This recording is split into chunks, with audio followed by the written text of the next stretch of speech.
ಜನವರಿಯಲ್ಲಿ ಅನ್ನಭಾಗ್ಯದ 1.77 ಕೋಟಿ ಫಲಾನುಭವಿಗಳಿಗೆ ತಲಾ 5 ಕೆಜಿ ಅಕ್ಕಿ ಕೊಟ್ಟಿಲ್ಲ. ಅಕ್ಕಿ ಬದಲಾಗಿ ನೀಡುತ್ತಿದ್ದ ತಲಾ 170 ರುನಂತೆ 657 ಕೋಟಿ ರು ಪಾವತಿ ಮಾಡಿಲ್ಲ ಎಂದು ಸಚಿವರು ಒಪ್ಪಿಕೊಂಡರು.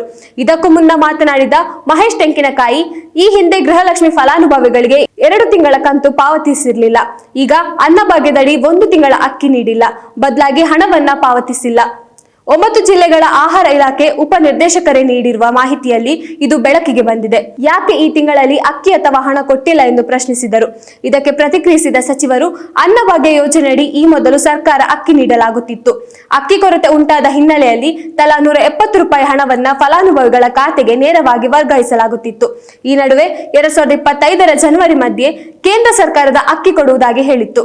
ಅದರಂತೆ ನಾವು ಕೂಡ ಕೇಂದ್ರ ಸರ್ಕಾರದ ಆದೇಶ ಪಾಲಿಸಿದೆವು. ಫೆಬ್ರವರಿ ತಿಂಗಳಲ್ಲಿ ಬಿಪಿಎಲ್ ಕುಟುಂಬಗಳಿಗೆ ಹಣದ ಬದಲು ತಲಾ 5 ಕೆಜಿ ಅಕ್ಕಿ ವಿತರಿಸಲಾಗುತ್ತಿದೆ.